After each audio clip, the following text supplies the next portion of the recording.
Оюутлогоо компани 1300 метрийн гүндэх даалд уурхай бүтээн байгуулалтаа төр хугацаагаар зогсоогоод байгаа. За ингэснээр тус төслөөс манай улсын төсөвт төвлөрөх 2 дахь хөрөнгө оруулалт тодорхойгүй хугацаагаар хойшлоод байгаа юм а. Монголын засгийн газар болоод Rio Tinto Group хоорондын энэ үйл зохицлыг түргэн арилахгүйгээс үүдэх эрсдлүүдийг ажиглагчид ийхүү нэрлэж эхэллээ. 6 жилийн турш хилэлцэж, улсын хурал дээр нийтээрээ хилэлцсэн судалсны үр дүнд оюутлогоо хөрөнгө оруулалтын гэрээнд талууд 2009 оны 10 дугаар сарын 6-ны өдөр гарын үсэг зурсан. Энэхүү гэрээнд 7.8 их найт төгрөгийн хөрөнгө оруулалтыг эхний ээлжинд уурхайн үйл ажиллагаанд зарцуулах үн төсөөр болгон тусгасан байна.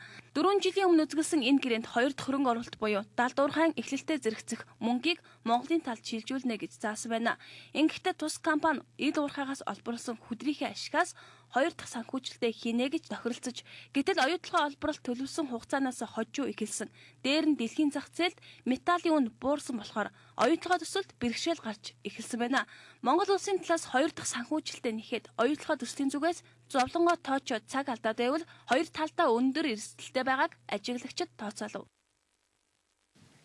Ер нь компани засгийн газар хоёр бол нэг нь бизнесийн байгууллага, нэг нь одоо арт түмнийг төлөөлөл Монгол арт түмний ашигын төлөө одоо гэж ярил л да.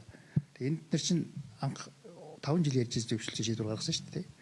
Тэгээ тэнийг өөрчилж болно. Гэхдээ дахиад ярьж шийдэж. Гэхдээ гэрээ байгуулад үр дүнгийн хараагүй өөрчлөн гэхээр чинь мэдээж нөгөө тал нь дурамчгал байх баг. Тэгэхээр аль альнийхээ эрх ашиг хүндэтгэхэд тэр одоо зөвшөлтөд хүрэх чинь өөрөө тэр 5-6 жилийн хилцээр хийгддэг ажил шүү дээ. Тэгээ шийдсэн бол тэрнийг бас нэг 5-6 жил мөрдөх шаардлага гарна л да. Дэлхийн нийт жишгэн тийм учраас. Тэгэхээр энэс одоо арай хурдлаад байгаа учраас л хөрөнгө оруулагчид одоо их ашиг хоногдох. Өөрөөр хэлбэл 6 тэрбум анхны одоо тэр 7 тэрбум гэж ярина.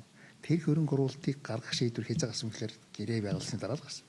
Өөрөөр хэл энэ гэрээ байгуулсан учраас одоо энэ их зүйн орчин тогтвортой болох юм байна. Энэ гэрээний хугацаанд төгсөн юм мөрдөх юм байна гэдэг тэр мөнгөийг гаргаж байгаа шүү дээ. Тэр чинь тийм одоо бага мөнгө биш шүү дээ. Тийм ээ. Одоо хоёр дахь шатных нь гаргана гэхээр гацчихж байгаа.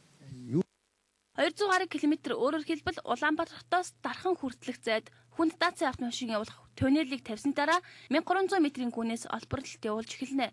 Далд уурхайгаас олборлолт явуулахдаа зэрэгцээд 34% эзэмшдэг Монголын талч мөн хөрөнгө оруулах ёстой.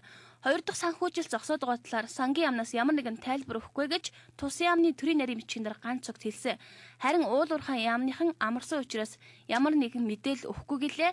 Харин Монгол улсын төсөв бүрдүүлэлт 300 гаруй тэрбум төгрөгөөр тасарсан зэсийн үнд буурч байгаа энэ цагт гол найдлага тавьж исэн оюутлогоо хөрөнгө оруулалт зогсохоор Монгол улсын төсөв бүрдүүлэлт хүндрэх өндөр эрсдэл байгааг эдийн засагчид тооцоолжээ.